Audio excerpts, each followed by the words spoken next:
Good morning. Welcome to the Long Live Alternative Parties podcast. Free Press Media Press Inc., an alternative parties books publisher, sponsors this podcast. I'm Andrew Bouchard.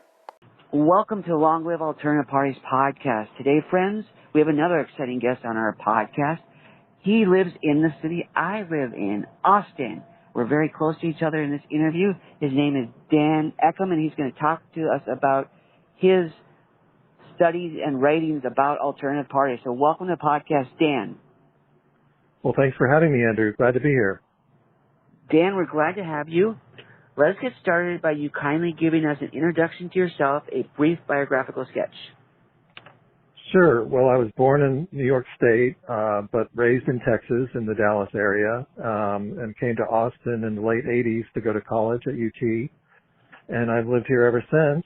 I work as a software developer, and so I kind of have a strong orientation and interest in systems and how things are built and put together and work together, and also a strong interest in our political system, and have long been interested in third parties and minor parties and how our party system works, and have voted various different ways over the decades. And finally, around 2014, I just decided that I'd been paying attention to news broadcasts and writings and various, parts of the discourse.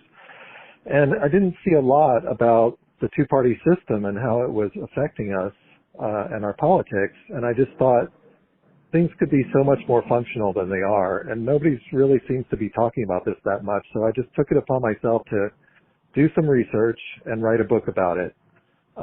So I spent about 5.5 years sort of training myself in political science and writing the book, and then I self-published it at the end of 2019. It's called Beyond Two Parties: Why America Needs a Multi-Party System and How We Can Have One.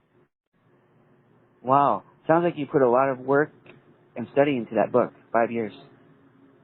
Yeah, I did. I wanted it to be sort of comprehensive, because I was kind of surprised when I talked to professional political scientists, that professors and so forth, that they weren't necessarily on board. Some of them actually had some defenses of the two-party system, and that surprised me a little bit, because I just feel like we have an accountability gap in our country, in our politics, and a big part of that is the lack of competition. When you're a consumer in the market, you have defection options. If you don't like Coke or Pepsi, you can choose Dr. Pepper or Barq's root beer or something. But in politics, we don't have those sorts of options. And so a lot of people don't really have a way of holding their politicians, their elected leaders, accountable. Like, for some people who are, strongly pro-life or pro-choice, the idea of going to the other party is unthinkable. So if they don't like some of the things that their party is doing on other issues besides their main issue, they have no real way of holding those leaders' feet to the fire, and therefore they just are sort of empowered to run loose and just take those voters for granted and not deliver accountability. So you're talking about, for example, pro-choice Republicans or pro-life Democrats who may be in support of other party positions, yet they feel alienated because on an issue such as that, they disagree with most of their party. Well, no, I was thinking of pro-life Republicans or pro-choice Democrats who don't like some of the other issues, like maybe they're against the war in Ukraine and they don't like what Biden is doing with that, or maybe they're a pro-life Republican and but they've been sort of free traders, and they don't believe in tariffs. Maybe they're in the import-export business. And it used to be the case that the Republican Party was the party of free trade and against protectionism. But now, since Trump has been president, protectionism is on the rise within the Republican Party. And so if they felt strongly about that, but also about pro-life, the only alternative, other than minor parties, is to go Democrat, and that would violate some of their very core beliefs. Sure. And then, I mean, there's the problem of, there are third parties, but then there's the problem of people don't want to throw away their vote. And that brings us to the spoiler effect, which is, if you give your support to, say you're a Republican, like I was just saying, but there's another party, like maybe it's the Libertarians, who are sort of, arguably on the right, a vote for Libertarian sort of saps the strength away from the Republican and may lead to the Democrat winning. So that's the spoiler effect, and that's where changes to our electoral system can make a big difference, like with ranked choice voting, for example, where so you could say, like, the Libertarian is my favorite, my number one choice, but then if he fails to get elected, Republican could be my second choice. Sure. So what is the style of your book? Is it academic in tone? Is it popular in tone? What is the style? Is it a bunch of essays? Is it one argument? Is it a thesis like in a dissertation or a master's thesis? What is it, the style of the book? I would say it's popular in tone, but also trying to address some of the academic political science sort of arguments against reforming our system toward a more multi-party one. And what I do is I kind of lay out in chapter 1 what the reform plan might be, and that's to change our electoral system and to allow something more proportional in terms of representation. And then for the remainder of the book, it's kind of like getting into a little bit of democratic theory and trying to make the case of why we should adopt that reform, because I think that's a really key part of getting it done is to motivate people and for those who already agree, to give them some arguments that they can use with their friends and family and people they talk to try to, get the word around and get everybody on board with the idea. And of course, I tried to take a very nonpartisan approach. I do have my own opinions, but I tried mostly to not get into that too much and try to kind of, cast aspersions on both parties and talk about things in terms of the system, kind of at a higher level than getting down into the trenches of partisan disputes. Sure. Kindly share with us whatever you're comfortable sharing about your argument for proportional representation. Yeah, well, I think that if we're going to have real democracy, we need to have accurate representation. And it seems to me that accurate representation is proportional representation. So, and John Adams talked about this way back in 1776 when he wrote an essay where he said, he was talking about the constitution of a legislative assembly or representative assembly and said that it should be a portrait of the people.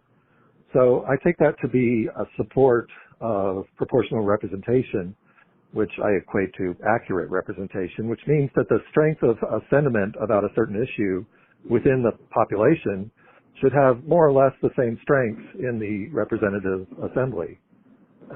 So the way that we could implement that would be, instead of having single-member districts where somebody runs for office for the House, let's say, and they're going to be the one and only representative for that geographic district, we could have larger districts where 5 people are elected in the same election, using a proportional electoral method, such as the single transferable vote, which is a ranked choice method that's multi-winner instead of just being single winner. So the single winner version is generally called instant runoff. And when people talk about ranked choice voting, most of the time what they mean is instant runoff voting. But there's also a multi-winner version called single transferable vote. And it's been used for a long time in a lot of different countries. It's used in Ireland. It's used in Australia for their Senate. And it's actually used in Cambridge, Massachusetts to elect their city council. Okay. That's just one of the ways. That's kind of the one method that I focus on the most. Okay. But there are also other ways of achieving proportionality, which is kind of the classic way is party list. So instead of voting for a candidate, you vote for a party. And this is the way that it's done in a lot of countries around the world, like Germany or UK or Brazil. And then whichever party has the most strength. So let's say in a 5-member district, let's say that one party gets 40% of the vote, then they would get 2 of the 5 representatives, and maybe another party gets another 40%, they would also get 2 of the 5. But if there's a party that got 20%, then they would get 1 of that 5. And it would be up to the party, who among their members would actually take the seat.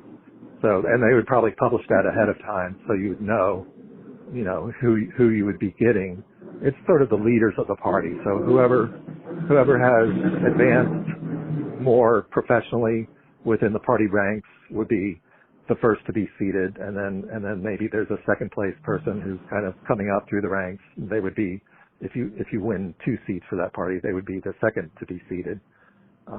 So there's different ways of achieving proportionality, but I think the key is that we want accurate representation in order to have a real, authentic, accountable democracy. Sure, makes sense. So how many people would the Senate have if we changed to how you want it to be? Well, the Senate is a little bit different than the House, and it's difficult to have proportionality because we're only electing one person at a time. Because of staggered elections. So you can't have a multi-winner election unless you were to change that. Or unless we saw a couple years ago in Georgia where they had a vacancy and they had 2 senators be elected at the same time. I mean, in that case, conceivably, they could have used some sort of proportional method.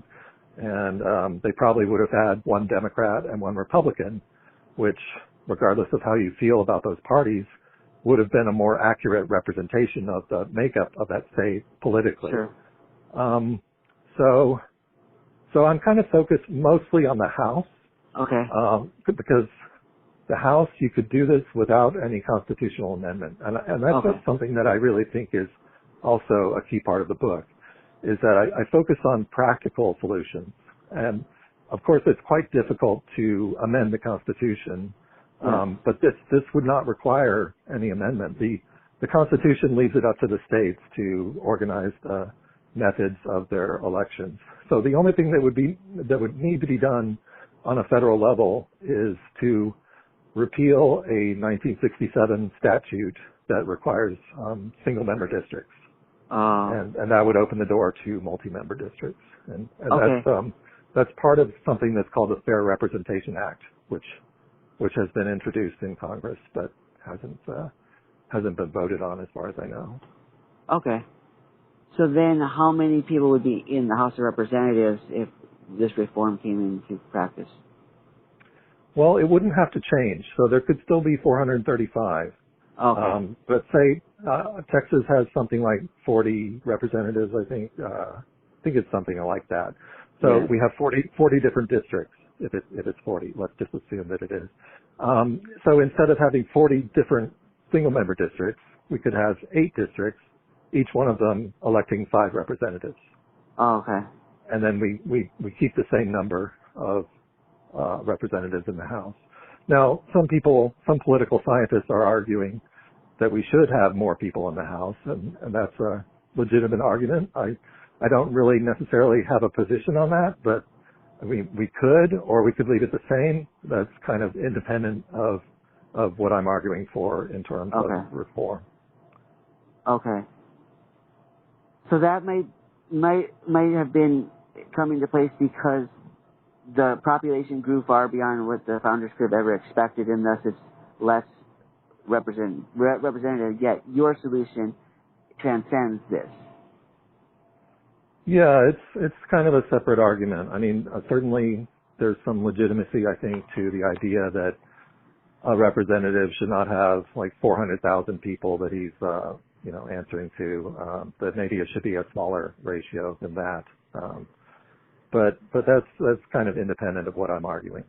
I think what's important is having more parties, because we're seeing a lot of dysfunction based on the fact that when you have a duopoly, meaning all other parties other than the main 2 are excluded systematically from taking a seat in the House, then one party is going to be in the majority. And that means, to a large extent, that they can call the shots by themselves without even consulting the other party. So it's really, in a way, it's almost like a one-party system. It's worse than a two-party system. Yeah. And if we had a multi-party system, things would work a lot differently. You would have to have more than one, assuming that no party has a majority by itself, which is a pretty safe assumption, allowing for a little bit of adjustment time, for things to sort themselves out in terms of the electorate and the parties that were competing for votes. You would have parties that need to be working together, and that's more of a consensus kind of driven operation of how they came up with policies. So one party could not just call the shots by itself, but instead they'd have to reach across the aisle, form a coalition, and not necessarily a long-term coalition, as we see in some other countries, but maybe just issue by issue. Like on the issue of gun control, you could have, Party A and Party B and Party C work together. On a different issue, it could be Party B, Party C, and Party D working on the issue. So it could be shifting coalitions. But I think that would ensure that the policies that Congress came up with would be more reflective of the will of the people. Sounds good. So you've mentioned some people who have gone against you. So kindly tell us what arguments they're putting forward to you and how you would overcome those arguments. Okay. Well, I think some people think that you need to have a party that can rule by itself in order to make effective policy and to be cooperating with the White House, let's say, in order to govern. But I think they're equating passing laws with governing, and I don't think those things are necessarily the same. Sure. The laws should be a reflection of the public sentiment and the will of the people. Governing is kind of more the domain of the executive branch, and I think what our founding fathers intended for the executive branch was that it would be, executing the law, not kind of crafting the law as we see now. We see that the Congress kind of looks toward the White House for its agenda and either acts on it or opposes it, depending on, what the party balance is there between those two branches. So I think people are kind of wrongly equating governing with lawmaking, and I don't think those things need to be equated. True. So some people say that one of the reasons people oppose this is because they have an interest in the system being the way it is. That's a thing we hear again and again on this podcast. So yeah. I take it you believe that's the case, and if so, kindly speak to that, if you like. Yeah, I mean, some people say that we've been very successful. We're the world's richest large country, and maybe we should be thanking the two-party system for that. Oh my! I think that's what's known as a counterfactual, because we can't go back in history and kind of replay it with a different system. But I just feel like if we're going to take democracy seriously, we need to take representation seriously, and that means more accuracy, something that's much more reflective of the popular sentiment. And I think one of the problems that we see is that the party system further polarizes people. Sometimes we hear from leaders in one party saying, well, Congress is not very functional. We've got this situation where if the other party is for something, I have to be against it. If they're against it, I feel pressure to be for it.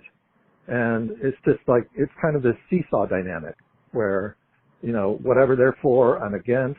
And it kind of, they also kind of tend to demonize the other side, which just inflames, the popular opinion and makes us all not want to work with the other side. But I feel like most Americans have a kind of mixture of different views. Some people feel like I would agree with this party on this thing, but I would agree with this other party on this other thing. But sure. Because of the pressures of what I call the seesaw dynamics, we kind of see this sort of tribalism being entrenched and made even worse, so that people just can't imagine agreeing with the other side. It makes you a traitor, And I feel like instead of having one big cleavage is a sort of a political science term between representing divisions between different sides. Instead of having one that divides us both into two giant camps, we could have many small cleavages, like, okay, 60% of people believe one thing on one issue, 40% believe the other thing, but on a different issue, it's a different 60% and a different 40%. And then, so you have kind of these cross-cutting cleavages that are not like mutually reinforcing. And thus we can have more of an opening for understanding each other and working together. Sure. So earlier you were saying that this would not require an amendment to the Constitution. It would require a repeal of a law, and the states could do it themselves. So how would the states implement this? What would the states have to do to make this happen, assuming that that law would be repealed and then the door would be open for this reform? Yeah, well, Maine has already adopted instant runoff voting, ranked choice voting in a single winner sense, for, I believe, all of their federal elections, maybe not for president because, I mean, the Electoral College is a complicating factor, but for their representatives to the House, they use ranked choice voting. So assuming that statute from 1967 was repealed and they were allowed to have multi-winner ranked choice elections, they would just pass it as a law, just like Maine did, for their system. And similar also to what Alaska has done. What they're doing now is having a top five system and then a second round, which is instant runoff. So it would just be a matter of state level lawmaking. Okay. So how is Maine and Alaska doing this without the repeal of the law? Oh, they're just doing single winner elections, which. I see what you're saying. Okay. So yeah, in order that's allowed. Okay. In order for it to be multiple winner elections, they would have to repeal the law. But single winner elections, they can do. Anyone can do that now. Okay. That's right. Yeah, that's right. Okay. And there are some groups working in many states to pass ranked choice voting at a single winner level, including in Texas. Ranked choice voting for Texas is a group that I was involved with pretty recently, which is pushing for changes in the state of Texas. I don't think they made too much progress in the current session. Unfortunately, I'm not sure Texas is going to be at the leading edge of that reform, but certain other states certainly may be, and it may catch on nationwide at some point, hopefully. Didn't our city pass ranked choice voting? I believe so. Yeah. Yes. Yeah, but did the state object to it somehow with a lawsuit? I'm not sure. Yeah. It was a good effort. Yeah. Yeah, at the local level, I think it would work too. Like I mentioned earlier, Cambridge, Massachusetts uses multi-winner ranked choice voting, and so they don't have districts. They elect whatever the number is, 10 or so, I believe, for their city council, and it allows different political viewpoints to have proportional representation, relative to the strength of their popularity. In Austin we have a council that's probably 90% Democrat oriented. Yes. Yes. Even though it's nonpartisan. I mean, we know that most of those people are Democrats.